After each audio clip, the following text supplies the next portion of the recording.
Cash Flow Diary Podcast, episode 64. Congratulations, you showed up. Give yourself a high five in celebration of your success.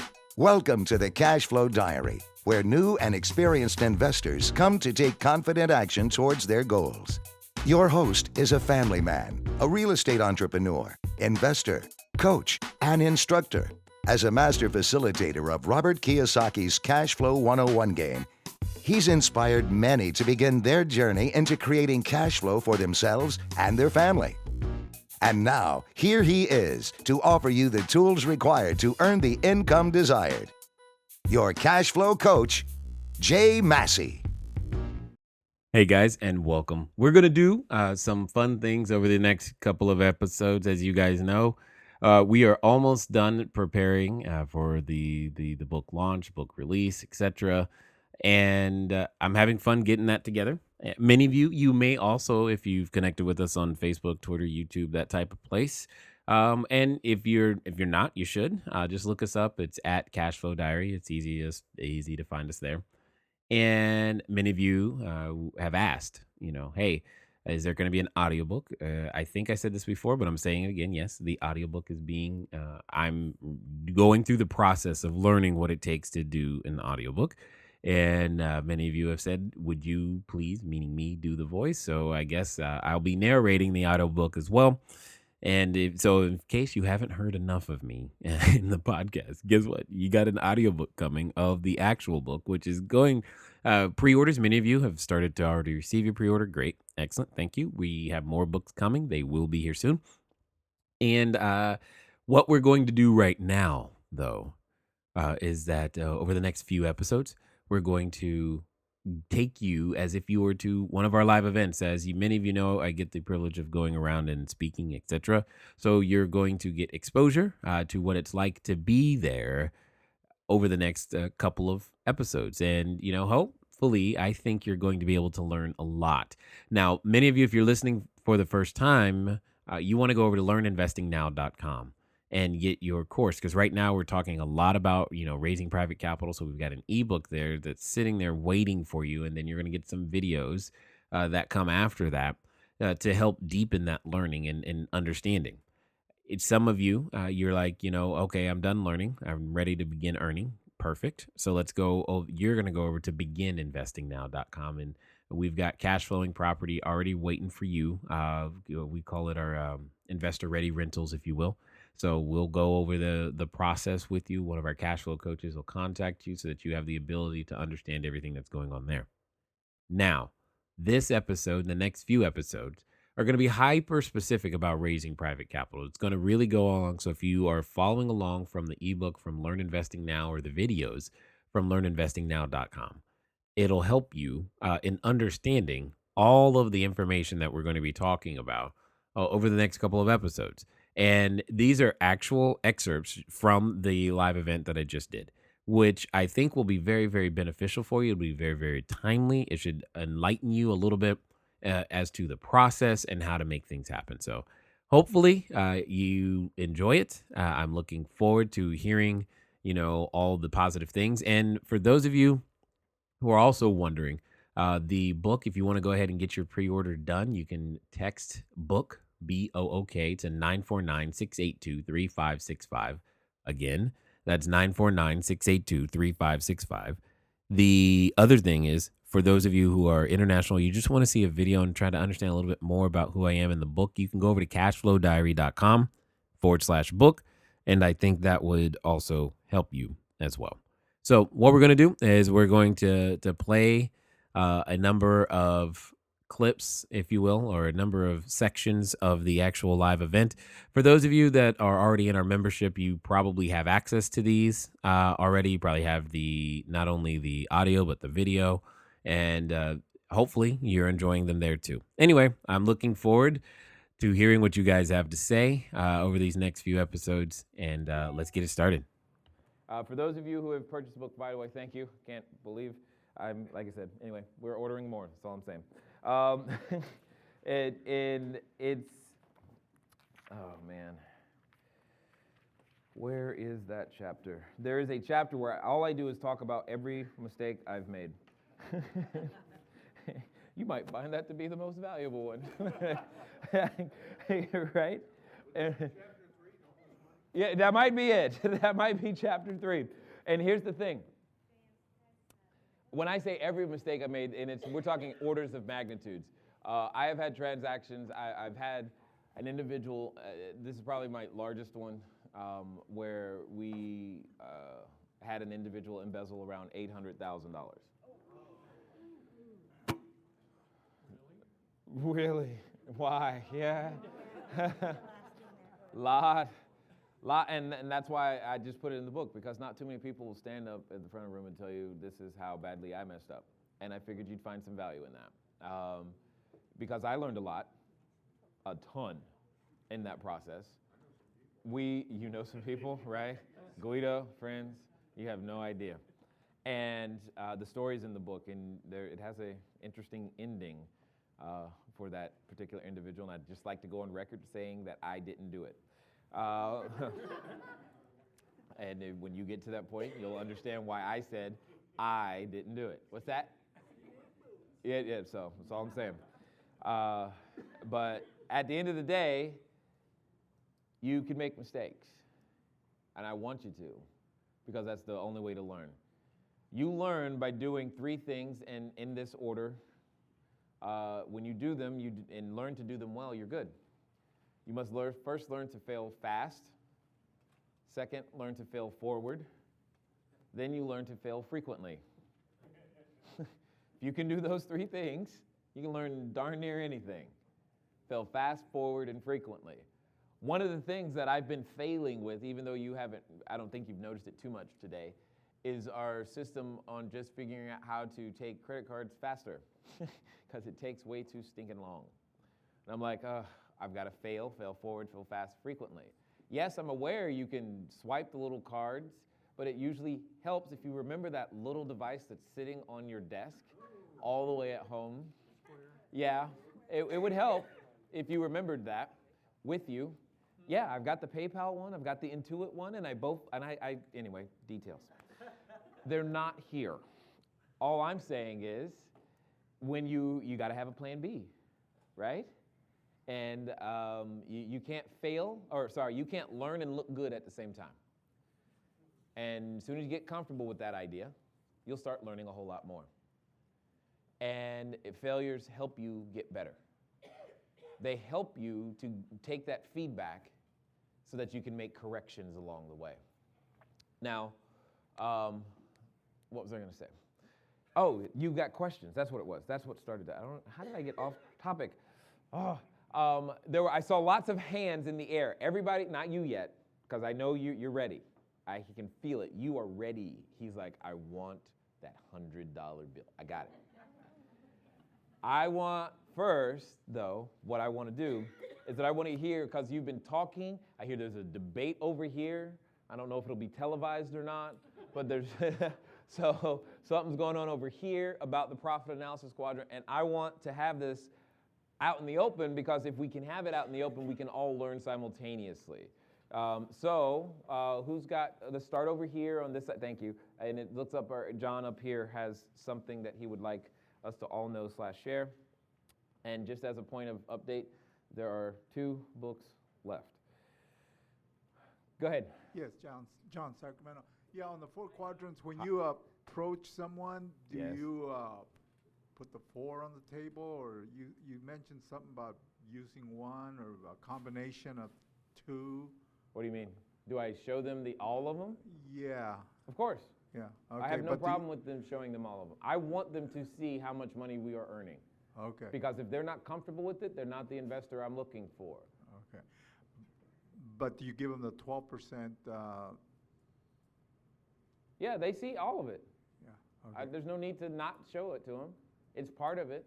They're asking how does this return get generated, and I show it to them. This is how, but you get this piece of it. Oh, this. Okay. You that get was my this question. piece of it. Okay. Okay. Excellent. Anyone else over here before we're gonna swing over there? Because I said, oh, okay, cool. We got 2 mics. This is good. We are working it. Hey, Nathan, Sacramento again. Hi, Nate. Can you have more than $1 million fund in an entity when you're working with a non-accredited investor, since there's that $1 million limit? Or do you have to set up a separate entity for each fund? And then also, if you already have an entity that you're doing real estate investing in, should you set up a completely separate entity for working with investors who are going to be providing private money? Got it. Let's understand that that's a legal and securities question, as I'm neither a legal or a securities attorney. However, from a best practice standpoint, one, come back next month. Two,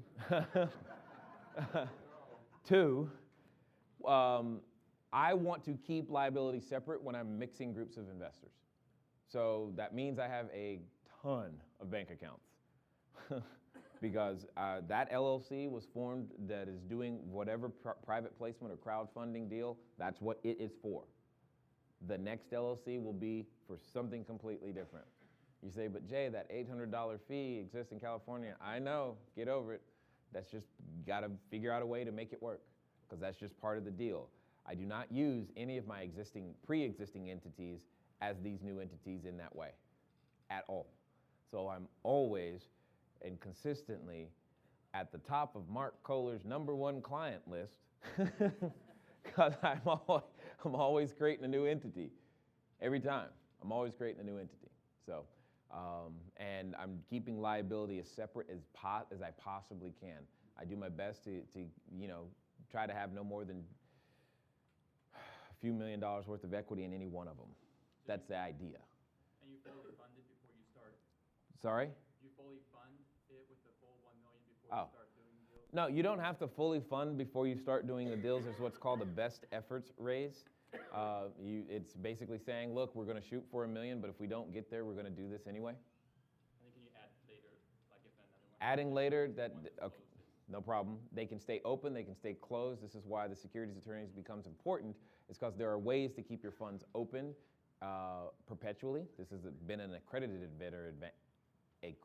investor advantage for quite some time. And there are sometimes limitations to how long they can stay open. There are many variables to that equation, and you just got to there's no one silver bullet, I'm doing this once and I'm done. So if that's what you're trying to get to, it's not going to happen. You're going to have to redo this every time.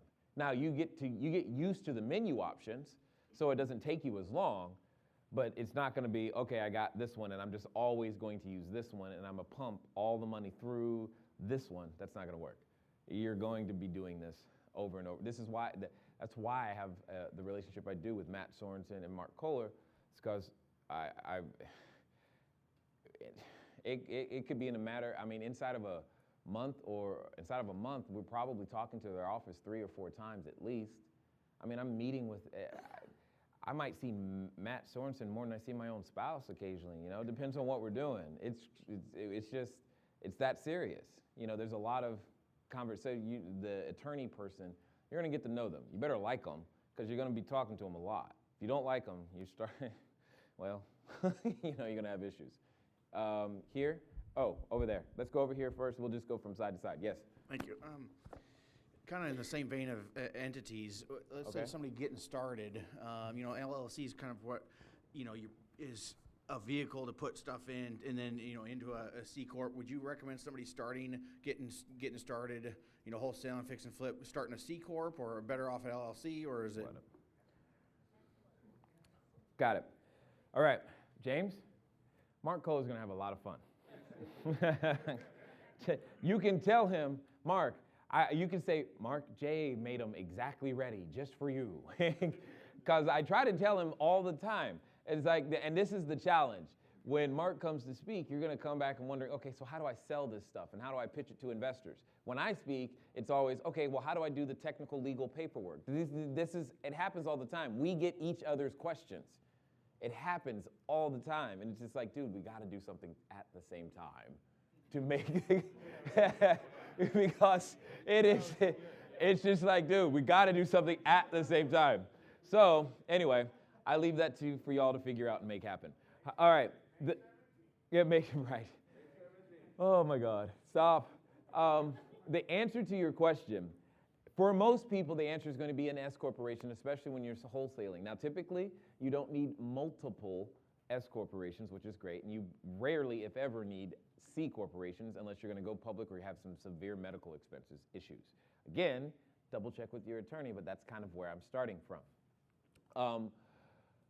But you're never, at least so far, I have never used in any sort of syndication or capital raise an S corporation.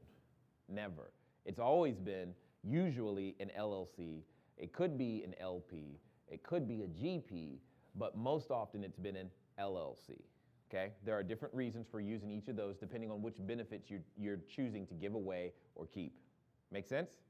Okay, I'm gonna get your question, but I'm going over here first. Yes? Okay. Uh-oh. Here, I'm in trouble now. Okay. Bring it on. Hi, I'm Raymond. I'm from Sacramento. Hi, Raymond.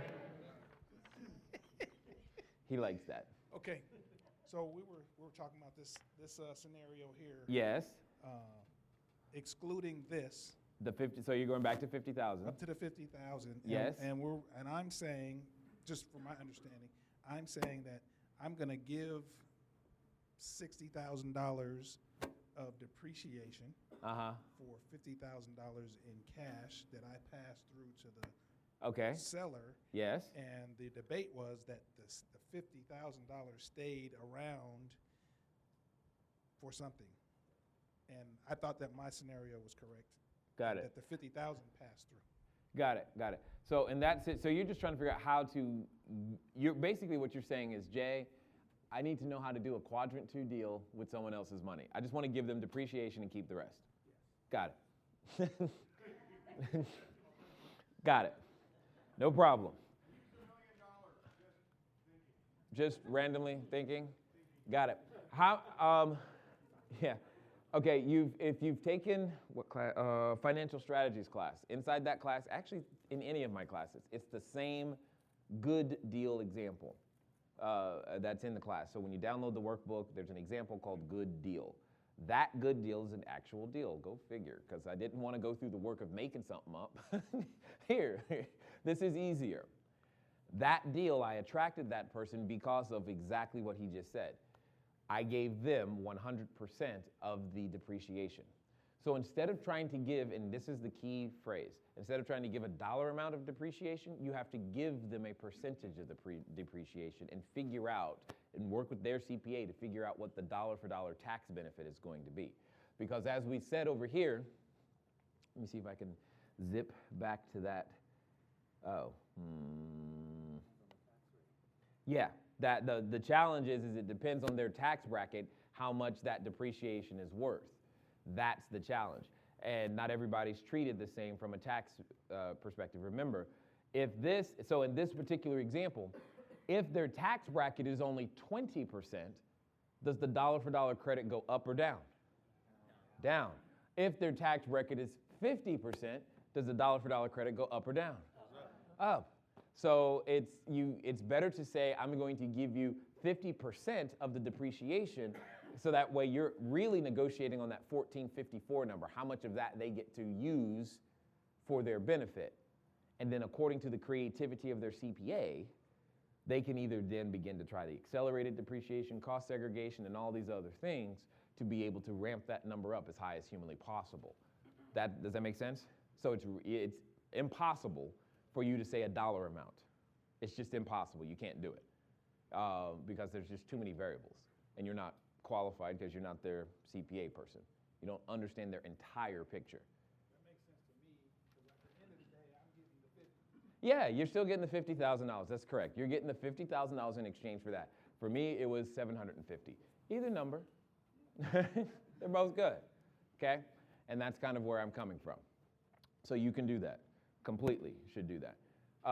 Back here, and then we'll come to you in a second. Yes? Jason from Sacramento. Hey, Jason. Hi. Real quick, you had an acronym, or skill was an acronym, and you said something, and I didn't catch what it was. I did? Yeah. Luck was the acronym. No, you had another one for skill, I thought, but okay, that's fine. No, don't have one for, maybe I should come up with one. Okay, maybe you should. I thought you did.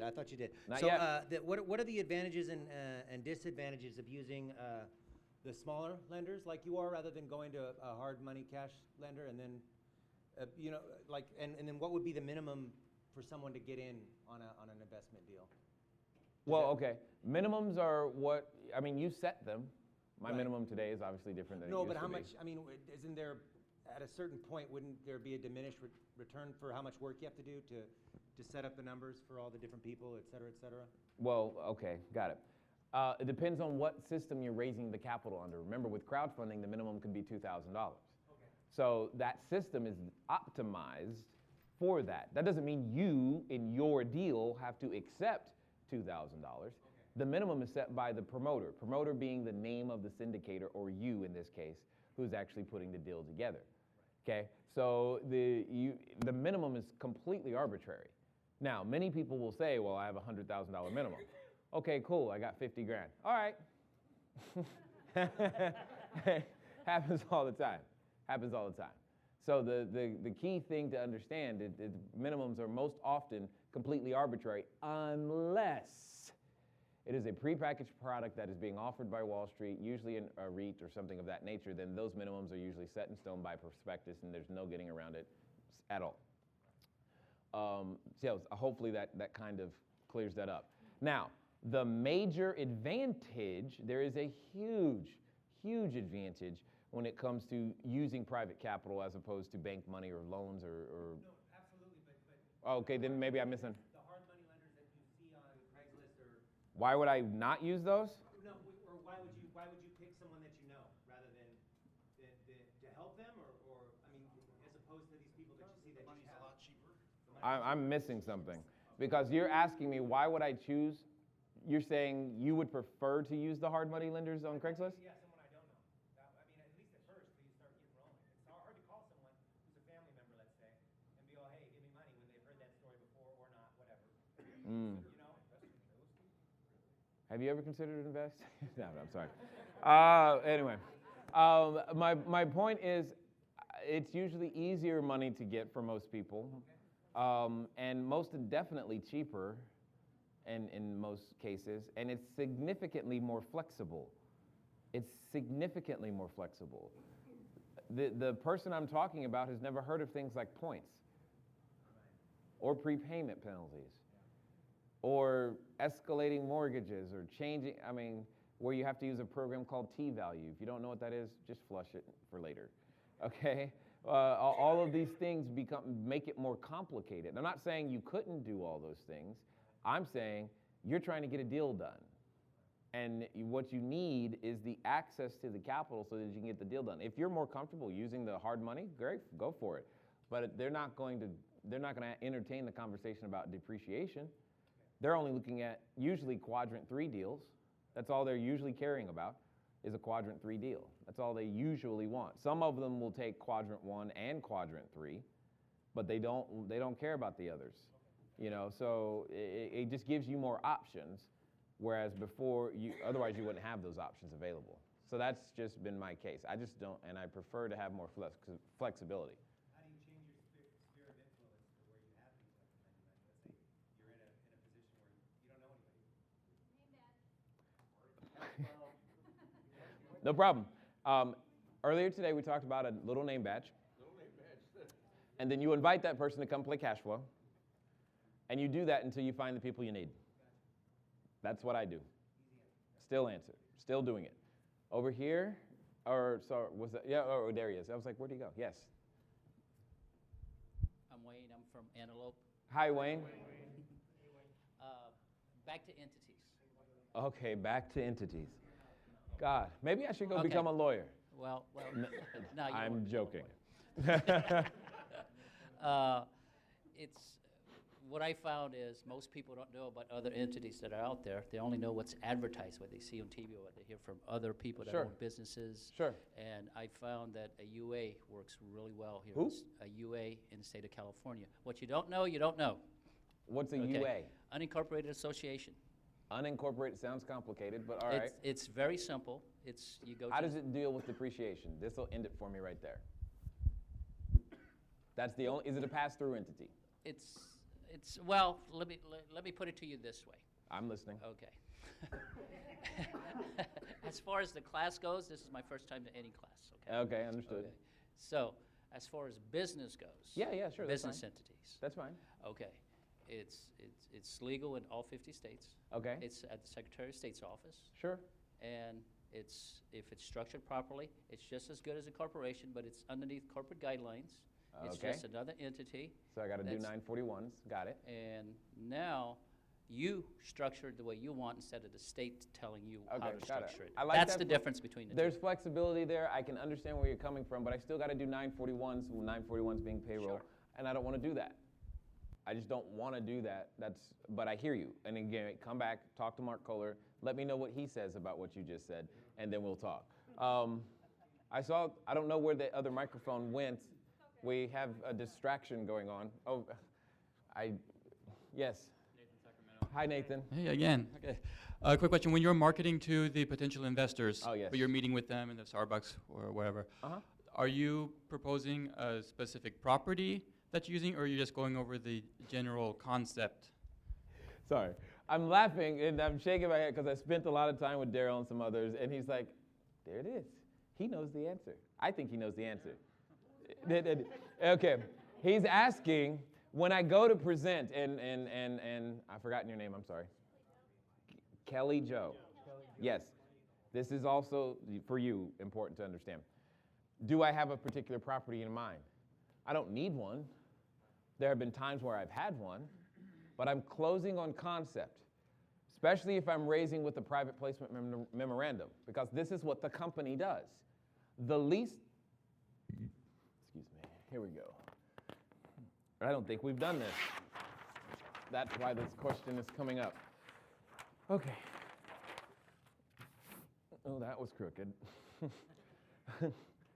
All right. The least important thing, you have IMTD.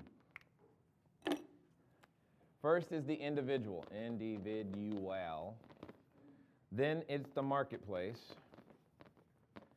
Then it's the team. Then it's the deal. The most interchangeable part is the deal. If you're solid here, you can have an intelligent conversation about who you are as an investor, who your company is as an investor. If you're solid about your marketplace, you can talk about it. If you're solid about who's on your team, you can talk about them. That's just what we do, and we're going to do it to this address and this address and this address. It should not be deal dependent if you're building a business. If you're just doing deals, then it's going to be very deal dependent. If you're building a business, it doesn't matter, right? A construction company doesn't go, all right, let's raise capital and build this one building, and that's it. They go, we build buildings of this kind and type with these people in this general area. That's what we do. You must therefore develop that same type of thing for your business. So I don't need a specific address. You don't need a specific deal. In fact, when you're meeting with them at Starbucks, I would strongly encourage you to not bring a specific address or a specific deal, because that's going to sway you in terms of listening and what it is that they really need, because your deal, all those shiny and sparkly and great, may not be what they need. And yes, you got to be able to have a business plan, and it even doesn't have to be written. You just got to know what you do in order to make that happen. You just do that all the time with many different addresses. I've said it before. We provide clean, safe, affordable housing to people that need it when it matters most. You got that. That's clear. There's nothing nebulous about it. How do we do it? We typically find 100% vacant residential apartment buildings, rehab them. That's kind of what, oh, okay, I get that. The address is therefore irrelevant. That's what we do, okay? Here are the people we do it with. These are the marketplaces we do it in. Or we provide quick turn single-family houses to individuals who are figuring out how to get started in real estate, or who are too busy to build the team so that they can easily get started in real estate because they've already Fannie and Freddie'd out. They can't get any more loans for the government, so we provide the non-recourse loans either to their retirement plans or to them directly so that they can expand their portfolio. Oh, okay, I get that. That's what we do. Where we do that, irrelevant. What address, doesn't matter. That's what we do. And you've got to develop your business to the point to where you can do something very similar to what I just said. Okay? Next Next, yes. Clarification on depreciation. So, It messes with everybody. okay, so I'm the buyer. I'm using You're the somebody buyer. else's money. I'm the investor, I guess. Well, no, I'm the buyer. I'm the person that's buying, so I guess I'm in the investor buyer. You're the Okay. realtor right now, and you're having trouble with the No, language. no, I'm not the realtor right now. I'm not the realtor right now. I'm the buyer, and have somebody that is going to be my bank. So they're Okay. giving me their money. And so don't I get the depreciation? So if I'm putting improvements into it, so why would that be a benefit to them? Because isn't that a benefit to me? Got it. Now I understand. The answer is yes. And you're like, that didn't help. I understand. And I'm going to fast forward through this again. Let's get back to each of the systems. Because what you just described is very common in terms of the confusion. Like, why are we even talking about the depreciation when they don't get that? Well, it depends on how you structured your deal. Remember, I said that you could easily give away any one or more parts of these. What you just described is what I call a quadrant 3 deal. It is you gave them 100% of quadrant 3, and you kept the other 3 quadrants for yourself. This is the most common arrangement. This is what banks do. Banks make all their money in quadrant 3. That's what they do. And they give to us, usually the buyer, quadrants 1, 2, and 4. What I'm saying is, if that doesn't work for your investor, you have more options. If that doesn't get you to the return you need, you have more options. If your investor there's not just about providing a return, there's a character to the return. It's not just about giving them money. Money in each of those quadrants is taxed differently. And that's part of the equation, is understanding that quadrant 3 is taxed. It's actually some of the highest tax, quadrant 1 being the highest tax. But it's quadrant 3 would be the highest tax money, especially if it's done outside of a retirement plan, because it becomes ordinary income. So how do you give them the right to have the tax deduction? What's that? How do you give them the right for the depreciation expense? Instead of making it a quadrant 3 deal, they become a member of the LLC in a various different way. Oh, That's all. So it's a technicality, but it's important that you and your entity formation person understands that. Instead of it being a promissory note. See, now we're talking about the tool with which we establish the agreement. Instead of it being a promissory note, it becomes an operating agreement inside of an LLC. And therefore, now they're entitled to certain different benefits because it's governed by the operating agreement and not the promissory note. Right. It's still paperwork at the end of the day. So like if they didn't have the money to fund the whole deal, but only half of the deal, then you would do it more like an LLC and maybe both. I never said that. You could do it. You could put them all in quadrant 3. Say you needed $500,000 and you needed a technical loan for $500,000. You could create an LLC that all it does is loan you $500,000. And everybody in that LLC is in quadrant 3. Nothing wrong with doing that. It's paperwork, but your attorneys know, they love that. Do you see why Mark Kohler and Matt Sorensen and I spend a lot of time together now? Because we're having this conversation, how to structure and make this all work. And I've just done a lot of it, I guess. What kind of costs are involved? I mean, you got to take that into account for every deal. That's Correct. a lot of You do have to take that expense into every deal. And it's not just the formation account, it's also the operation. There's one thing just to get it started, there's another to keep it going. This is why I say words like CFO and VP of operations. It's because those are two different things. Those are costs you have to account for. This is why it's time to play a big girl game, right? It doesn't work so well when you play the small game. The bigger the game, the easier this becomes. That's why I asked you earlier, or the other day, which is easier, 26,000 or 50,000? I said neither, 500, right? That's what I mean. Play the bigger game. That's what you're doing. You're playing the bigger game. And it takes more responsibility, more upfront costs, more and more this, more that. That's why the team has to be there. That's exactly why. I couldn't do it on my own. I don't even try. I laugh at the fact that I thought I was going to do my own QuickBooks. I really do. Now, I thought I was going to do it so much, I bought QuickBooks twice in 2 consecutive years, never opened it. Because I was going to save money. That's what I was going to do. I mean, it makes no sense. So anyway, and any other, are we good? Nope, right up here. Yes. My question is for Arturo from Sacramento. My question is for Wayne. Wayne. Do you still pay $800 for what you said? Oh, yeah, I have no idea. I was going to think that. I was thinking about that, too. Does it still have an $800 minimum for California? It's $25 for 5 years. Okay, cool. So that's fine. But it has to be structured properly. I understand. So I got that. That's, Can you use the same articles of incorporation that you would use for an LLC? you could do it, but you have to make a few changes. Yeah, there's going to be customization required. That's why I'm saying Mark Cole. Exactly. That's why I'm saying that. Okay. That's exactly why I'm saying that. Somebody else? Is it Herein? I probably messed that up. Herein from Dublin. Oh, I got it right. Woo! We Not had a little Ireland. confusion on the depreciation. So Hold on 1 second. How many questions have there been about depreciation? This is called a topic that should be talked about more, but isn't, because it's been a benefit that's always been there that most people just discount and throw away and never talk about. And now I'm teaching you to leverage it, and you're like, no one's ever done this. I got questions. But that's the whole point. It's all good. Yes?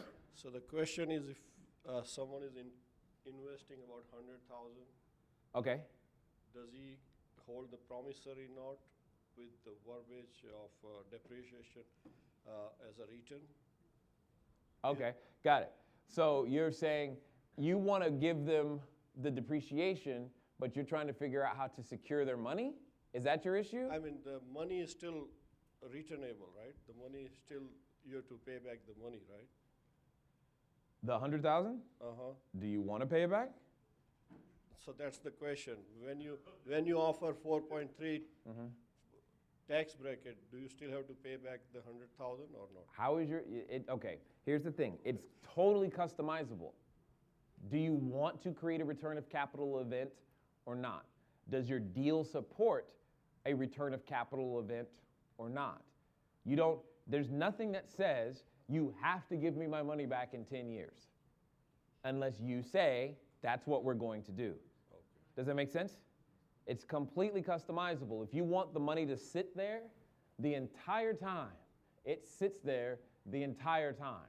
Nothing wrong with that. I mean, the confusion I have is, let's say instead of tax break, if I want to use number 3, Yes. it is obviously it's in 5 years or 10 years or 1 year. It's not obviously. There is no I obviously. can take it back, right? That money in Yeah, 1 year. if you want to, if yes. it's your deal. Right. You can structure it any way you want to. The banks have customized and conditioned your brain to go, I've got to get that money back. Right.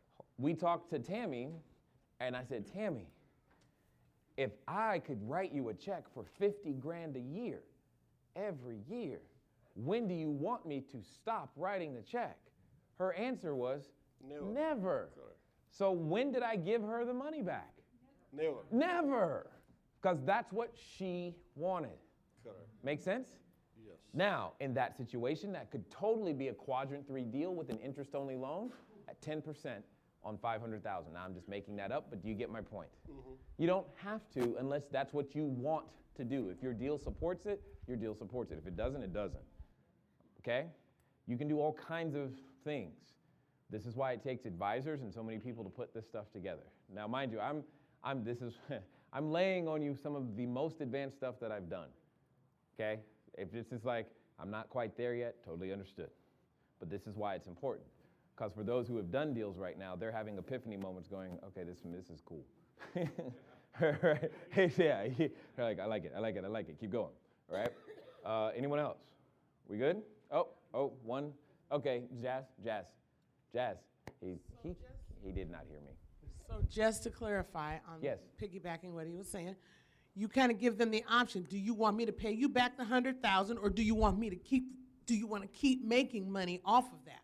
And whatever you put in writing, then that's what it's going to be. If That's I right. borrow $100,000 from you, Right. then you want me to give you $100,000 back in 6 months, or do you want to keep on getting paid and getting paid and getting paid off of that? Absolutely. Okay. I'm just going to correct a couple of things. One, that 6 month I have issue with because I just don't do it that long or short. And secondly, that's why I phrased the question as, when would you like me to stop writing the check? Because that's the benefit she begins to give up. So the question is, when would you like me to stop writing the check? I don't want you to ever stop. Sounds good to me. If she says, well, they're going to tell you, I need the money back in about 12 months. Oh, I need the money back. They're going to tell you, even when you say, when would you like me to stop writing the check? They're going to say, well, I need the money back on X number. Okay, cool. And then you begin to make adjustments, therefore. Make sense?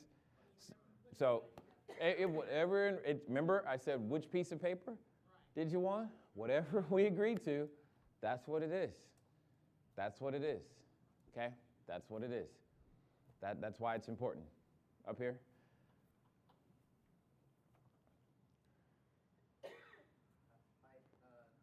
This on? Yeah. Hi, Daryl from Vacaville. Hey, Daryl. So you have all these creative options for each investor, but when it comes to a few of them, but when it comes to a PPM, when everyone's investing, they're getting the same. They're all getting the same exact benefit based on how the PPM quadrants are set up for that PPM. Correct. Okay. Yes.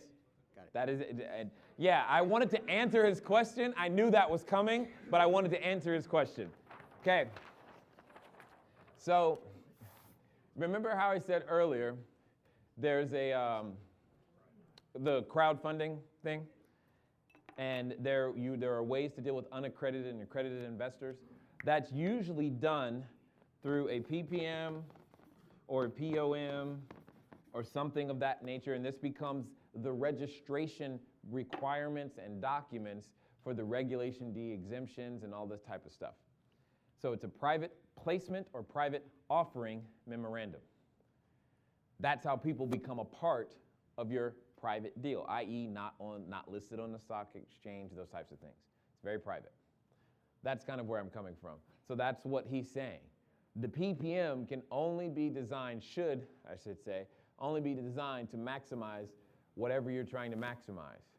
If you're trying to maximize quadrant 1 and quadrant 2, that's what the PPM does. And everyone in that PPM gets that same benefit. Okay, that's what he was saying. So it's just another layer of structure that you have to be aware of. But yeah, and this is where we're talking, $25,000, $30,000 just in legal setup. If that's the game you're going to play. But that's just what we're talking about. It's just, there's no, I can get mine done for 50 cents. No. This is not where you're going to the lowest cost denominator or cheapest bidder. Yeah, go ahead. I'm Ben from Sacramento. Hi, Ben. Hello. I'm a very practical person, and I just have a couple questions about this. No problem. The quadrant 1 appreciation, the investor who goes in with you on a deal and wants some quadrant 1, they're probably not going to get that till the property sells, right? Or refinanced. Or refinances, okay. If you have an LLC and you have several investors on this property, I know how income can pass through to their personal tax returns. Correct. Depreciation can pass through separately from the income.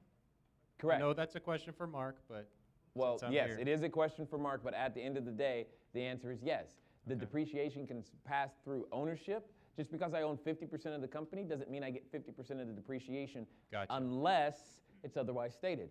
So I could say I own 50% of the company, but give you 100% of the depreciation. Yes. Okay, so that was that little thing. Go on, didn't you? You're like, oh my God. And that was the thing. When I got that, I lost my mind. I'm like, okay, cool. And I just started giving away the depreciation en masse because I don't need it. So essentially, the investor who comes in, gives you some money, and just takes depreciation. Yeah, you can on do their that. K1, they just have a loss coming through every year. Yes. Okay. Every year. all year. It doesn't show up in a separate box or anything. It's just a loss. It's just a loss. Got it. Thank you so much. Yes. So now you're talking to the person who's earning. Okay, let's use the doctor example because they're the easiest to identify, right? Not to point them out or anything, but you're a chiro, you got a doctor. So imagine you go to the business owner and say, what if you paid no taxes? Huh? How does that work? If you just got all your tax money back, would that help you? Yes. Cool. Well, here's the plan. First, you're going to help me with this 10 unit. Then you're going to help me with this 10 unit. Then you're going to help me with this 10 unit. And by the time we get there, we'll get done with your taxable liability. Yeah. They keep doing the adjustments like you've been doing. But now, all the money that you would have paid in taxes, you keep. Does he like you? Would you like me? Oh, yeah. It's not just yeah. That is the common response. It's, really? How come I've never heard about this? And I'm telling you, I have gone to some of the highest levels because I've been on the phone. Okay, so I've got Matt Sorensen, Mark Kohler over here because they understand. And I've got Rich Dad Advisors over here. I'm over here, got my investor in the middle, and we're educating them on what I just said. And they're like, yeah, I guess you can. We didn't know you could do it that way. Yeah. And I've gone back and forth hours and hours on the phone with attorneys and spending this money just so that people could get it. And I don't care. We go to bat now. It's easier now because we just got these processes in place to make it work. Because no one talks about it. No one. And here's the thing that really irritates me the most. When I have CPAs or attorneys in the room, they all go, oh yeah, you could do that. But that they've never thought about educating the very person that could use it. They're just like, yeah, you could do that. Yeah, that's old news. You could tell somebody. I'm like, that would be nice. But I'm like, oh, and they're like, well, you didn't ask. How would I know to ask? I mean, help a brother out. I'm trying here. Yeah, that's what I'm saying. It was reading Mark's book. It's going to Matt's class. It's having experience in the marketplace, talking to my CFO, having my CFO and COO and my tax people sit in Mark's class. You guys, I could easily account for at least $100,000 of just of man hours and cost to get to the point to where I could make it that simple so that I could understand it and explain it to other people. And that's the thing. It's such a huge benefit. And the best part is the cash didn't come from the investment. It cost you no dollars. Zero of the cash flow. And it's money they already are earning. And it comes back to them because they don't have a way to grab it. They just watch it go away, wishing they could have it. You know how I've been laughing at this HR commercial. Get your billion back. Well, I know how to do it. Give them depreciation. It's one of the best benefits you can give away. Once you don't need it. You got to get yourself to a point where you don't need it, or you can give it away and you keep some and all this other stuff, but it's really cool once you get to the point where you don't need it, and then you draw this out and they see it, when they click and get it, and they look at their W-2, because they're doing that right now, when they look at the W-2 and they go, so you're saying that I can get that number back? Yeah, we'll just have to do a few hundred units over time. Okay. And now I've got them committed for multiple deals to build a plan so that their tax money just comes back to them. It's kind of cool. Wait. Okay, you had one more? Good God, what did I do? Ben, you did it. It's all your fault. Hold on, he had a follow-up question. We're doing good. I think. Let me see what else. Oh. It was actually a follow-up statement. Oh, okay. What's that? I'm a CPA, and.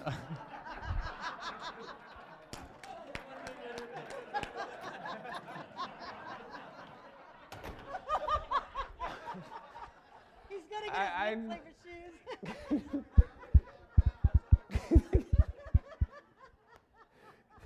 That was only part of it. I cannot believe you just did that. I'm not that kind of CPA. What? I'm not that kind of CPA. Oh, come on, man. No, I did that because I didn't understand it, right? And everybody comes to me and say, how do I pay zero taxes? And I'm like, I'm trying to figure it out. I'm, pulling my hair out. Well, here I am, so. Call me. Thank you. I got deals. See, did you see what just happened? Do you see what just happened? He's a CPA, I'm not. But we helped him in a way that he can now help his clients. He just became a better resource for all of his clients. Now, here's what I would do if I were you. I would get to know him and his clients. I was just going to say, Ben, you got a card? Yeah, right? Because I got lots of them. Get this. They're going to do what he tells them. And now that he understands this, when he explains it to them, you don't have to. Jesus, did you just not make money or what? And that's what I'm talking about. This has happened. You have no idea how many times this has happened when, thank you for self-identifying and admitting that you were CPA, by the way. You have no idea how many times this has happened. Over and over again. This is what I enjoy, because these are the little tweaks and things that unlocked doors for me. For everybody. And now that's what I'm trying to do. I'm trying to get this in there so that you can go, here's how you can use it. In case you were wondering, in that last little section, what happened is after he said that he was a CPA, I left the room. I could not believe I just couldn't believe it. I was just like, really? Did you're a CPA? Awesome. And it was just important and fun to be in that room at that time. And hopefully you enjoyed that little bit. We're look forward to the next episode. We should have another one for you coming up on Thursday that'll continue more of this type of information to help you go out there and learn to raise capital. And if you want to accelerate that process, that's why learninvestingnow.com exists. And that's also for those of you who've already got the book or the ebook for that matter. You can go over to CashFlowDiary.com/book or send a text message to book at 949-682-3565. When you get to step 9 of the 10 steps that are mentioned in the book is all about this particular section as well. Anyway, I'm looking forward to talking to you guys soon. Until next time.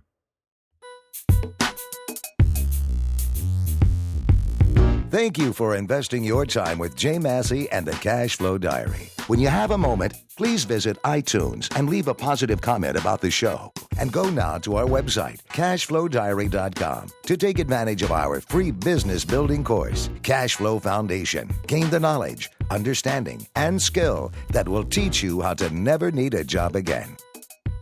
Until next time.